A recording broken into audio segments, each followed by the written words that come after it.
बहन जी वो अब तक जिताते हैं, वो आपको जिताएंगे। हम चाहते हैं आप मुख्यमंत्री बनो, ये हमारा वो है।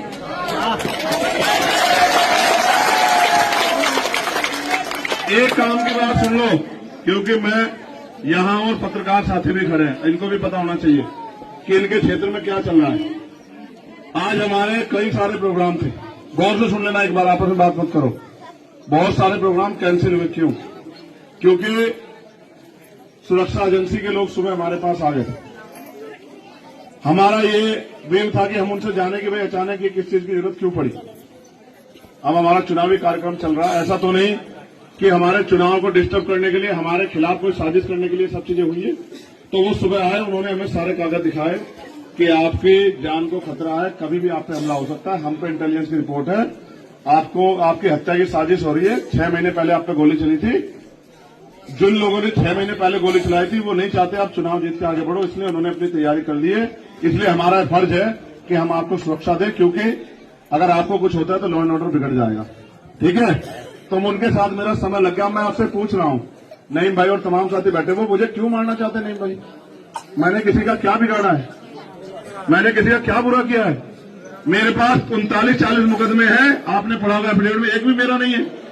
सारे गरीबों की लड़ाई लड़ते हैं, सारे उनकी आवाज उठाते हैं, सारे उनको न्याय दिलाते हैं। तो मैंने किसी का क्या बिगाड़ा? क्यों मारना चाहते हैं मुझे? मेरे मरने से किसको फायदा और किसको नुकसान है, आप सब जानते हो। मैं मौत से नहीं डरता मेरे भाइयों, मौत तो एक दिन आएगी, आप इस बात को याद रखना। मैं मौत से नहीं डरता, मगर मैं आपको ये कह रहा हूं, जब तक जिएगा चंद्रशेखर आजाद शेर की तरह जिएगा। मेरी बात को आप याद रखना, जिएगा, मेरी बात याद रखना। वो अलग बात है कि अभी सियासी रूप से कमजोर हूं, लेकिन ये मत समझना कि कमजोर, बिल्कुल मत समझना। बड़ी बड़ी सरकारों के घुटने टिकवा रखे हैं भीम आर्मी आजाद समाज पार्टी के लोगों ने। मेरी बात को आप याद रखना। मैं रहा हूं जाम अगर आपसे अपील करके, ऐसा ना हो कोई पैसे वाला कोई और कोई झंडा लेकर आ जाओ और आप अपनी औलाद को भूल जाओ। पक्का? आप बताओ भाई, ऐसा तो नहीं होगा? देखो फिर ये गुरु घर है, मेरे खून का कतरा कतरा अगर आपको जरूरत है तो ले लो, ले लो मेरे खून का कतरा कतरा। लेकिन